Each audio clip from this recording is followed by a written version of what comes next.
Ada berita apa aja sih di Taiwan? Atau libur bingung mau kemana? Gimana sih studi dan kerja di Taiwan? Yuk dengarkan langsung RTI FM Online setiap Senin sampai Jumat pukul 5 sore.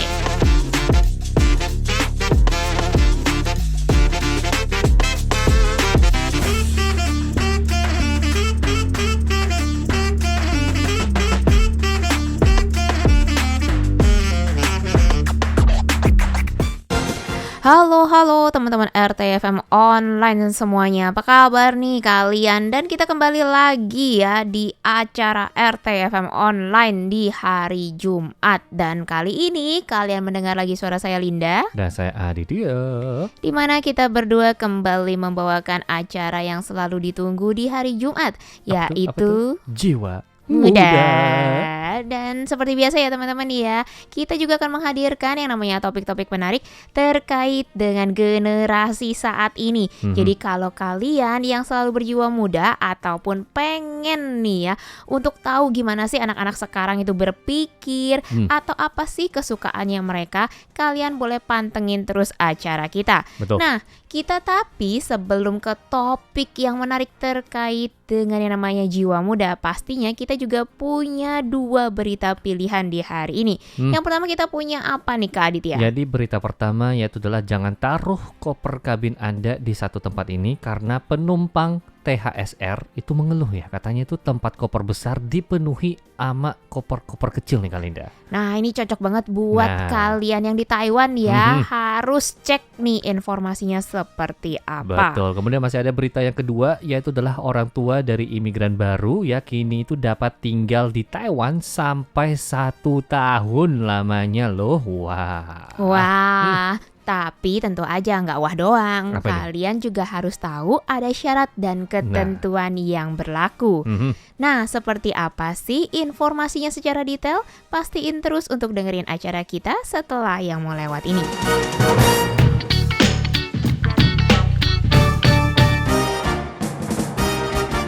Banyak orang membawa koper saat naik kereta cepat di Taiwan atau naik THSR. Dan kekhawatiran terbesar mereka adalah tidak menemukan tempat untuk meletakkan koper mereka. Seorang netizen menggugah video area penyimpanan bagasi kereta cepat atau THSR, menunjukkan bahwa area ini adalah untuk koper besar, yaitu koper dengan ukuran 28 inci ke atas. Tetapi ternyata ada banyak koper kecil di sana, sehingga ia tidak punya tempat untuk meletakkan koper besarnya. Seorang warganet baru-baru ini melakukan unggahan di Threads, menunjukkan sebuah video yaitu area penyimpanan bagasi besar THSR atau area penyimpanan koper THSR. Tanda tersebut dengan jelas menyatakan bahwa area ini adalah untuk koper besar ukuran 28 inci ke atas dan bahwa koper kabin harus diletakkan di rak bagasi di atas kepala. Namun area tersebut telah dipenuhi dengan banyak koper kecil. Pemosting asli menyampaikan, ada banyak orang kurang pendidikan di THSR. Setiap kali pasti menemukannya. Ia pun menjelaskan bahwa dirinya membawa koper besar dengan ukuran 30 dan 32 inci, tetapi tidak dapat menemukan ruang untuk menempatkannya. Ia berharap orang-orang dapat lebih peduli dengan hal ini, menghindari situasi yang sama terjadi lagi. Postingan tersebut telah mendapatkan respons dari para warganet lain. Komen-komennya antara lain menunjukkan kesulitan ketika harus menempatkan koper besar di atas 28 inci di THSR. Ada pula yang menyatakan, kesulitan saya +1. Saat itu harus menaruh semuanya di depan tempat duduk saya. Bahkan meminta penumpang depan agar tidak merebahkan kursi jika memungkinkan. Ada pula yang menyatakan, benar, setiap kali menggunakan THSR dari bandara, tidak ada satu kali pun tidak melihat tempat ini hanya ditempati koper-koper besar saja. Ada juga yang menyatakan, seperti ini sangat merepotkan, koper besar tidak ada tempat.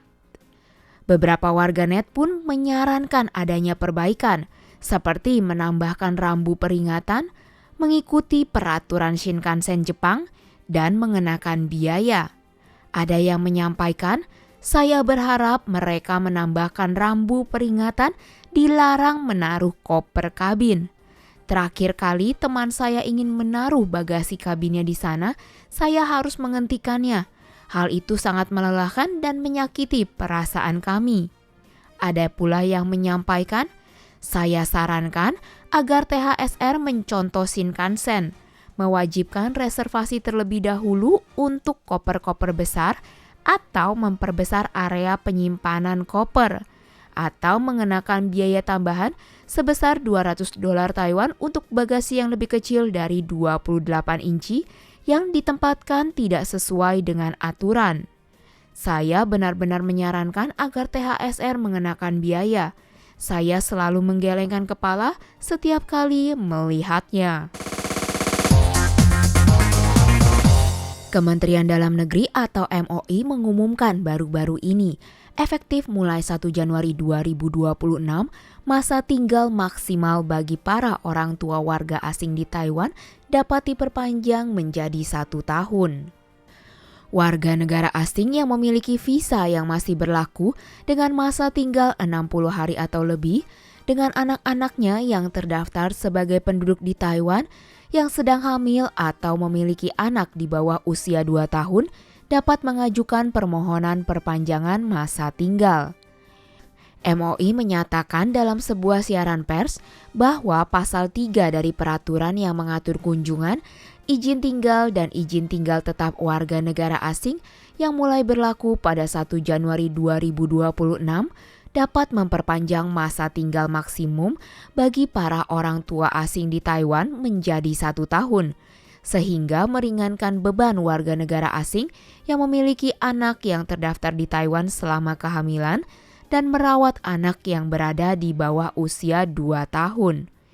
MOI menyatakan bahwa warga negara asing yang memegang visa yang masih berlaku dengan masa tinggal 60 hari atau lebih, tanpa adanya catatan dari otoritas penerbit visa yang membatasi perpanjangan atau memberlakukan pembatasan lain di mana anak-anaknya terdaftar sebagai penduduk Taiwan dan yang sedang hamil atau memiliki anak kandung di bawah usia 2 tahun dapat mengajukan permohonan perpanjangan masa tinggal di Pusat Layanan Ditjen Imigrasi Nasional yang berada di setiap kota madya dan kabupaten ataupun kota dengan waktu 180 hari sebelum masa tinggal awal mereka berakhir.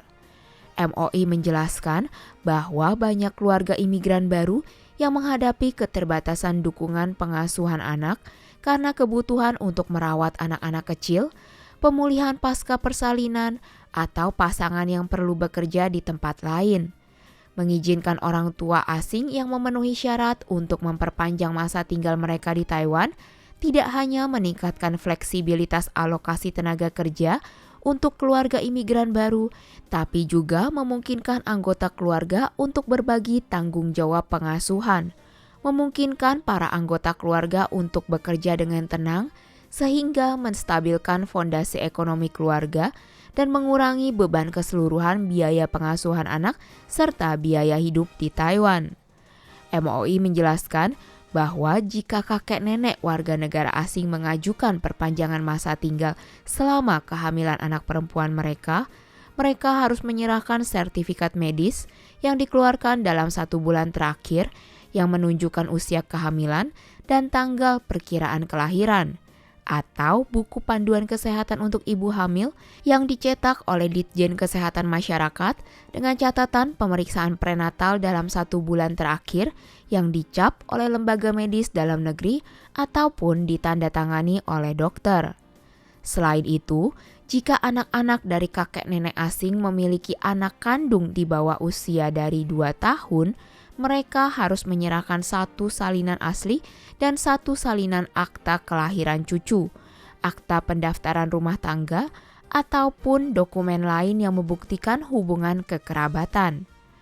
MOI menyatakan bahwa pelonggaran masa tinggal bagi warga asing di Taiwan ini melambangkan kepedulian dan inklusivitas masyarakat Taiwan terhadap keluarga imigran baru.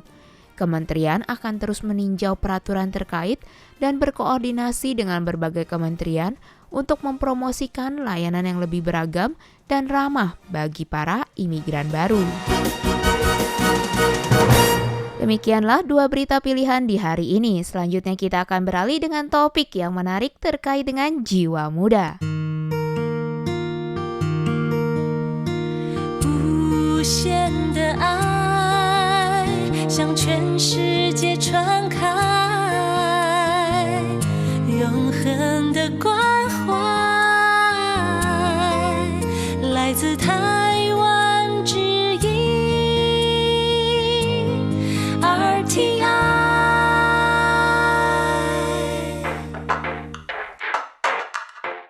Buat teman-teman yang sekarang merasa masih muda gitu ya, nih seperti saya dan Kak Adit Asik, ya, asik. tentu saja kita selalu berjiwa muda ya teman-teman ya. Pastinya kadang-kadang kita suka ngerasa, aduh ini kok boomers banget sih barangnya. Betul. Jadi kita itu udah mulai yang namanya membanding-bandingkan ya antar generasi. Ngerasa nggak sih Kalinda? Ngerasa banget kayak aku sama orang tuaku aja udah suka ngerasa nih ya. Aduh, barangnya kok gini banget sih, jadul banget. Kalau milih baju, milih barang gitu ya, sama orang tua aja kita bisa beda banget ya. Betul. Jadi yang namanya beda generasi ini merupakan salah satu topik yang menarik yang untuk dibahas ya sebenarnya itu. Akhir-akhir ini yang pastinya. Contohnya nih ya, ada juga nih beberapa orang itu yang merasa kalau pengen kelihatan kaya ataupun sukses, itu kan zaman-zaman dulu itu harus dicap dengan punya apa? Rumah, mobil, ya kan? Jadi itu adalah kayak sebuah pencapaian gitu loh. Kayak sebuah, misalnya kalau di kerajaan itu adalah kursi rajanya, ya kan? Ya, baru membuktikan saya itu raja. Benar ya banget. Tapi bagi orang-orang yang udah lahir di zaman-zaman yang baru-baru ini, contohnya Gen Z, itu ya, yang namanya itu nggak perlu lagi harus yang namanya mahkota ataupun kursi raja. Wow. Jadi pandangan mereka itu terkait yang namanya sukses itu beda. Bagi mereka saat-saat ini, sukses itu kebanyakan itu bilangnya bisa menyeimbangkan antara pekerjaan, kehidupan sehari-harinya, dan juga keluarganya. Wah, ini itu menarik dimaksud dengan ya. sukses sih. Nah kita yang di milenial, yang di tengah-tengah susah. Jadi kayak oke gitu. Gitu ya, tapi kalau dipikir-pikir sih ada benarnya juga nih ya untuk Gen Z gitu ya. Ngerasa kesuksesan itu tentu saja yang namanya balance alias ya sama rata lah antara yang namanya kehidupan kerja sama kehidupan pribadinya nih ya. Betul. Tapi kadang-kadang kalau kita perhatikan lagi sih ya nggak apa-apa juga ya. Mungkin kadang-kadang karena mereka itu udah merasa semuanya ada gitu. Iya, tapi kan emang beda generasi lah intinya. Kalau zaman-zaman dulu yang namanya Nokia itu adalah handphone yang emang kelas atas lah, tier yang paling atas ya kan. Benar. Ya kan, tapi kalau sekarang apa itu iPhone? Orang Gen Z aja udah bingung itu apa itu Nokia, maaf. Salah sebut Nokia, apa itu Nokia? Iya. Gitu kan. Bahkan ya teman-teman ya, kadang-kadang kalau kalian dikasih barang gitu ya, atau kalian pergi ke satu rumah, di mana mungkin rumah itu adalah rumah CEO gitu ya. Tapi CEO itu ya kita kasih tahu ya, CEO itu rata-rata sudah usia matang ke atas. Nah, maksudnya itu adalah orang kaya lama ya teman-teman ya. Nah, kalian itu mungkin terheran-heran kok ternyata modelnya dia seperti ini ya. Betul. Tapi kalau saya sih biasanya malah sukanya begini. Nah, betul. kita akan bahas nih ya satu persatu secara mendetail terkait dengan perbedaan generasi ini. Betul. Jadi kita itu bakal berbagi gitu ya, yang namanya hal-hal yang dianggap berkelas ya pada masa lalu, tapi itu dianggap ketinggalan zaman nih oleh Gen Z, apalagi untuk zaman saat ini. Jadi yang pertama, tidak lain dan tidak bukan, yaitu adalah ruang makan yang formal dan juga set makan cantik asik. Ya. Jadi bagi generasi-generasi baby boomer gitu ya, ataupun mungkin milenial juga ada gitu ya, kayak yang namanya memiliki ruang makan yang formal gitu kan ya, kayak sebuah simbol kesuksesan. Sama kayak tadi yang kita bilang, ada mobil, ada rumah, itu kan sukses, simbol sukses gitu ya. Anda pasti dianggap sukses jika emang mampu membeli rumah dengan ruangan yang terpisah khusus ya untuk makan malam ataupun makan-makan gitu ya. Pokoknya rumah ada ruang makan, ada ruang tamu, ada ruang tidur, ada tempat tidur, ada WC, itu semua terpisah bagus. Intinya sih ya sebenarnya rumahnya harus luas sih. Betul begitu. Dan peralatan makan itu wah harus yang porselen juga tuh. Pokoknya yang bagus-bagus itu adalah investasi, sesuatu yang diwariskan dari generasi ke generasi. Namun, nah bagi generasi Z ya, generasi Z ini mulai dari tahun berapa sih kalau boleh tahu kali ini? 96. Dari 96 sampai? Tahun tahun 2000. 2000 ya. 2000 maksudnya 2000 lagi gitu ya. 2000-an lagi ya. Kayak 2005, 2010 Ya, jadi gitu baru-baru Mas. inilah intinya. Jadi bagi mereka generasi Z atau Gen Z kita panggilnya itu ya, melihat ruang yang tidak terpakai ataupun barang-barang yang nggak perlu gitu ya.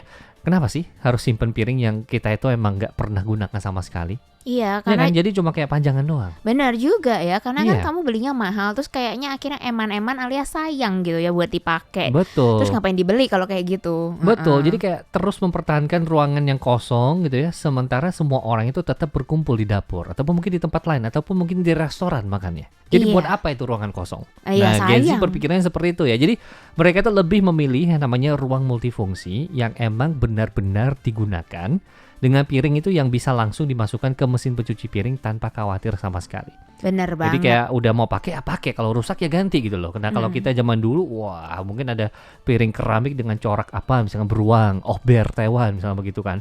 Ini limited edition, cuma dipajangnya di dapur aja, tapi digunakan enggak. Iya. Jadi buat apa? Heeh. Apalagi kalau kamu ketemunya piring ada belakangnya tuh ya, ada Iya. tulisan tahun 1770. Nah, itu lebih nggak dipakai lagi ya teman-teman ya. Iya. Terus ngapain dibeli gitu ya buat Mhm. kita yang masih berpikir udah modern kayak aneh banget gitu ya. Betul. Tapi kemudian nih kita nggak cuma ngebahas soal yang namanya ruang makan dan set makan cantik aja. Oke. Tapi juga ini soal yang di perusahaan ya, kartu nama sama yang namanya jabat tangan dong. Oh ya, kenapa?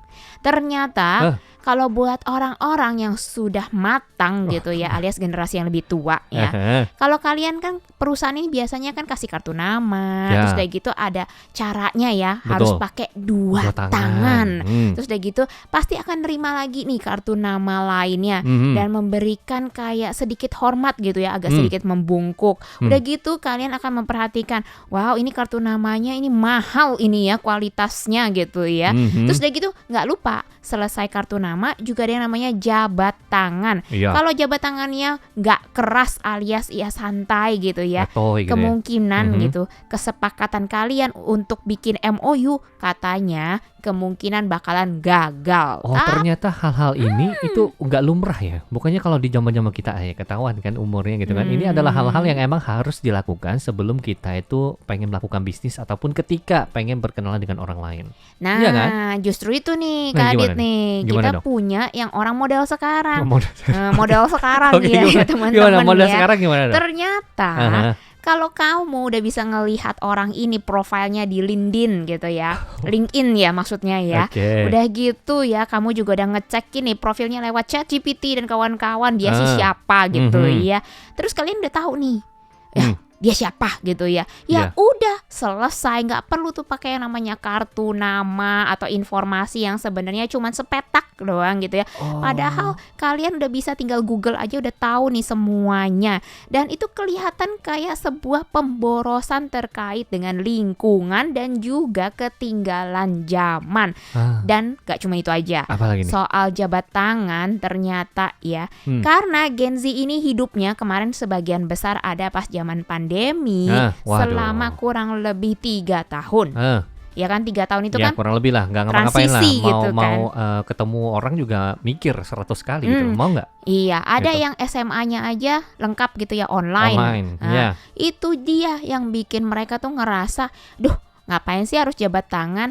Kita cuman hai gitu atau enggak sedikit kepalan tangan atau kayak itu iti gitu ya, yang Iya. cuman pakai jari telunjuk itu udah cukup gitu. Jadi emang menarik nih ya teman-teman ya. Ternyata pemikirannya dari Gen Z itu emang sangat berbeda nih dengan kita-kita yang emang udah mulai menua tapi jiwanya masih muda. Jadi emang menarik sih ya soal kartu nama dan juga jabat tangan ya teman-teman ya.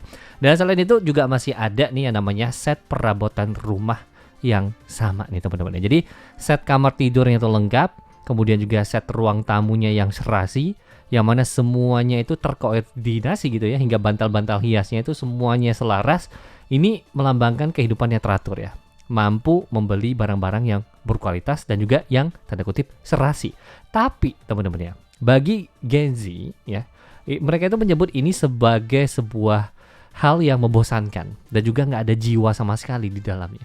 Iya, karena Iya. semuanya dibeli udah satu set selesai gitu ya. Iya. Ya kamu beli aja setelan pabrik kalau kayak gitu. Sementara kalau anak muda sekarang kayaknya malah suka gitu ya ke yang namanya pasar loak, di mana dia ngelihat nih, ini bekas barang yang kayaknya udah tua, tapi kalau dipadu padanin sama yang aku bikin sendiri DIY gitu ya, atau enggak aku minta tolong yang sama yang modern, itu kelihatan jadi cantik banget. Atau enggak mereka nemuin nih ya barang-barang peninggalan dari kakek nenek mereka. Nah, ini cocok banget gitu ya. Ternyata kalau dipadu-padan sama barang-barang modern, misalnya dari yang perusahaan-perusahaan furniture terkait dengan perusahaan furniture yang lagi ngetren sekarang gitu ya.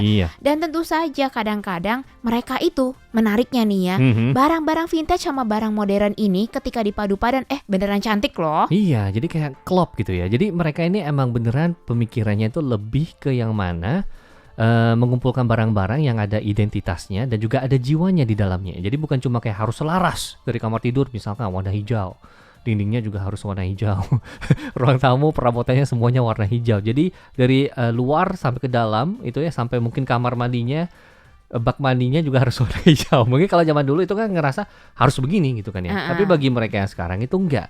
Jadi ruang mereka saat ini itu lebih ke yang namanya bisa menceritakan kisah gitu ya, melalui koleksi barang-barang yang seperti tadi Kalinda bilang, barang-barang vintage, daripada menampilkan daya beli melalui set-set yang serasi. Jadi setiap barang itu memiliki makna, bukan hanya sekedar mencocokkan skema warna. Dan karena itu juga untuk kafe-kafe yang ada di Taipei dan juga di Taiwan, saat ini yang paling ngehits itu adalah kafe-kafe dengan ala-ala retro atau vintage. Oh, dan itu harganya tidak murah ya. Betul. Guys. Jadi misal kalau zaman kita ketika kala itu dibikin kafe seperti itu, orang-orang mungkin gak bakal mau masuk karena emang zamannya seperti itu. Ngapain gua masuk?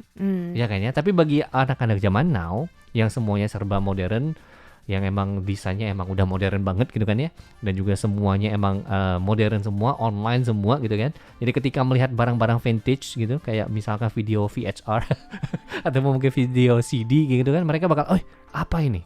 Wah, menarik. Nah, kurang lebih kita udah sampai ke masa-masa seperti itu. Iya, dan ini menarik sekali ya teman-teman ya. Bahkan nih ya, aku juga pernah mengalami alias ngelihat rumah orang yang sebenarnya warnanya nabrak, tapi nggak tahu gimana, cantik banget Nah dong. itu dia. Jadi emang harus ada daya jiwanya di situ. Kalau kata orang-orang sini sih bilangnya ada jiwanya di situ. Asik. Iya, dan kemudian kita lanjut lagi ya teman-teman ya, sama yang namanya logo desainer dan merek. Ternyata merek-merek tertentu gitu ya, yang logonya terpampang di mana-mana alias di satu barang itu ya. Pokoknya udah kelihatan lah dari jauh, dari jarak 5 meter kelihatan ketahuan. itu huruf apalah itu. Gitu ya. Itu dianggap sama generasi atas ya, kita anggaplah generasi atas gitu ya, sebagai barang investasi dan simbol status. Tapi kalau anak sekarang justru ngelihatnya kayak iklan berjalan alias ya kayak papan reklame nggak sih? Iya, jadi emang kelihatannya itu seperti rada norak lah, kurang lebih seperti itu ya kata-kata yang bisa kita munculkan di hari ini. Tapi emang kalau zaman-zaman dulu emang seperti itu. Contohnya aja kalau sampai sekarang juga masih ada. Tapi kan emang beberapa tas itu udah mulai kayak menyimpelkan desainnya. Misalkan kita sebut aja VL ya, merek satu ini. Kalau zaman-zaman dulu kan, wah pokoknya kalau udah VL, udah tahu nih orang kaya ini pasti. Iya. Padahal kita nggak tahu. Ya jadi intinya kenapa Gen Z itu bisa berpikiran seperti itu. Jadi bukan salah mereka juga. Karena mereka itu tumbuh besar dengan menyaksikan para influencer itu dibayar untuk menggunakan merek-merek terkenal tersebut. Nah, jadi mereka itu memahami yang namanya manipulasi pemasaran dengan cara yang gak dipahami oleh generasi-generasi sebelumnya. Jadi mereka itu lebih memilih barang-barang unik. Sekali lagi, barang-barang unik ya. Kalau tadi kan lebih kayak ke rumah. Kalau ini bahkan untuk pribadi, unik, kemudian berkelanjutan, atau tanda kutip lagi nih, vintage, daripada mempromosikan logo-logo orang lain. Jadi ketika mereka itu membeli barang desainer, ya mereka itu lebih sering memilih barang-barang yang tanpa merek atau yang mencolok, jadi kayak polos gitu loh. Misal kalau ini kan selama ini kita harus ada mungkin ada logo conteng. Kalau zaman-zaman dulu ada logo conteng berarti wah ini keren nih, culture gitu kan. Tapi kalau zaman sekarang nggak ada logo sama sekali, mereka lebih suka seperti itu. Saya juga kurang lebih seperti itu. Kalau kalian gimana? Aku sendiri bahkan sekarang sangat tertarik dengan yang namanya UMKM ya, Asik. Kak Aditya ya. Dan UMKM khususnya kalau kita boleh nih membanggakan juga UMKM Indonesia yang cukup berkualitas untuk saat sekarang. Betul. Harganya juga lumayan gitu ya, agak mahal kalau misalnya kita lihat, tapi sebenarnya emang bisa dipakai untuk berkepanjangan alias berkelanjutan nih teman-teman ya. Dan tentu saja terkait dengan itu itu juga kita juga akan ngelihat gitu ya, kalau yang namanya formal di Ya. zaman dulu Yang itu dulu nih. dianggap sebagai sebuah budaya dan keharusan ya. Oh ya. Dan itu kayak juga kesuksesan, tapi Hmm. pokoknya yang formal-formal lah, di acara pesta atau yang perjamuan gitu ya. Tapi Gen Z tentu saja seperti biasa ya. Menurut mereka yang namanya perkumpulan, mau aku ketemu CEO kek, mau aku ketemu manajer kek, mau aku ketemu sama staff biasa atau siapapun, Mhm. mendingan kita kayak bikinnya model potluck nggak sih? Oh, jadi kayak semua itu bisa berkontribusi, kemudian juga pertemuan itu bisa dilakukan dengan santai gitu ya, dimana orang-orang juga nggak perlu duduk ketika untuk makan, bahkan kalau mau makan sambil berdiri di dapur juga boleh, ataupun mungkin makanan yang pesan antar yang disajikan di meja kopi itu juga boleh. Jadi ya bagi mereka yang namanya formalitas itu kerasa kaku Iya, dan juga eksklusif deh bagi mereka. ini mirip banget loh sama yang aku perhatiin di Taiwan juga. Aduh gimana ini? Kamu tahu nggak CEO-nya Nvidia Jensen Asik, Huang? asik. Ini idolanya Kalinda ini ya. Oke, gimana Jensen Huang? Dia berkumpul bersama dengan para CEO lain, tapi di sebuah kedai kecil yang ada di pasar malam dong. Jadi lebih kayak merakyat lah. kalau bisa Iya, jadi begitu. kultur banget kan. Iya, lebih gitu. sederhana. Jadi intinya itu Gen Z ini emang lebih suka fokus pada percakapan yang sebenarnya gitu ya, yang real, no drama, daripada nanti lagi mikir, abis ini makan dessert gue harus pakai sendok apa gitu. Iya, itu Jadi ribet. itu, jadi percakapan itu lebih penting daripada mungkin etika-etika ataupun etiket yang harus kita lakukan ketika bertemu dengan generasi-generasi senior, kita sebut aja seperti itu. Dan selanjutnya, selain acara formal gitu ya, dan juga mungkin yang lain-lainnya, itu juga masih ada yang namanya spesifik pada gender. Jadi itu untuk laki-laki ataupun mungkin itu terlalu maskulin untuk perempuan. Itu adalah ungkapan yang dikenal generasi baby boomer sejak kecil. Ya kan ya? Iya, tapi kalau sekarang beda. Nah, sekarang beda gitu ya. Jadi Gen Z itu menganggap ekspektasi gender itu melelahkan ya, dan juga membatasi. Mereka itu mengenakan apa yang mereka pengen kenakan, kemudian juga kejar karir yang mereka minati tanpa mempedulikan asosiasi gender tradisional, dan juga mencemooh yang namanya ruang khusus pria dan juga ruang khusus perempuan. Jadi mereka itu melihat pembagian ini itu sebagai batasan yang sewenang-wenang untuk mencegah orang itu untuk mengekspresikan diri mereka secara otentik. Jadi sekali lagi, Gen Z itu lebih ke unik, otentik, dan juga vintage. Jadi itu deh. Iya, Garis dan besar mungkin ya. mungkin modelnya kalau kalian bingung gitu ya, maksudnya seperti apa? Tentu aja mungkin model profesi ya. Kalau kayak profesi IT Ya. itu perempuan sekarang juga udah mulai insinyur, teknik gitu ya. Perempuan itu kan juga sebenarnya boleh banget ya ambil posisi tersebut. Dan kemudian nih terkait dengan yang namanya kegiatan masak, memasak atau dekorasi. Sekarang nggak cuman perempuan aja, laki-laki pun banyak ya teman-teman ya. Jadi misal kalau dulu bagi seorang pria itu kan kalau menggunakan pakaian yang warna cerah, misalkan merah muda, gimana rasanya? Benci ini kayaknya. Ya, Iya, kalau seperti itu kan. Padahal cakep Tapi loh. Ya kalau zaman saat ini itu yang namanya warna cerah seperti itu udah hal yang lumrah. Coba lihat K-pop yang mana cerah. Bilangnya apa? Ganteng kan? Iya. Iya kan? Iya banget. Iya, jadi ada otentiknya di situ. Nah, terkait dengan yang model K-pop cakep apa gimana? Asik. Ini adalah terkait dengan penampilan ya Nah, teman-teman gimana nih ya. Ternyata kalau zaman dulu itu untuk generasi baby boomers nih ya, dia itu akan memperlihatkan hal yang sempurna ya Asik. teman-teman ya. Jadi misalnya mereka nggak pernah bahas tuh yang namanya masalah keuangan, terus masalah semuanya baik kesehatan atau enggak rumah tangga dan lain-lain. Padahal sebenarnya mereka lagi berjuang luar biasa nih. Karena ini merupakan sebuah martabat dan kayak kelas atau status ya teman-teman ya. Tapi ternyata kalau Gen Z enggak ya, karena ini adalah zamannya medsos. Nah, mereka pun suka berbagi. Jadi alias curhat ya teman-teman ya. Curhat terkait dengan perjuangan mereka di ekonomi saat ini. Oke. Misalnya bahas gaji yang ternyata enggak naik-naik nih, atau enggak gajinya naik tapi inflasinya juga tinggi ya. Udah gitu mereka itu lebih ngerasa kalau mereka curhat, transparansi itu mereka akan ada temennya gitu loh. Apakah orang-orang juga mengalami hal yang sama? Mereka pengen saling belajar gimana Iya. untuk bangkit dari yang namanya keterpurukan. Betul, jadi mereka itu lebih menghargai yang namanya transparansi daripada kesempurnaan itu tadi. Jadi mereka itu lebih memilih menjadi diri sendiri daripada terhormat menurut standar yang emang udah maaf kata ketinggalan zaman ya.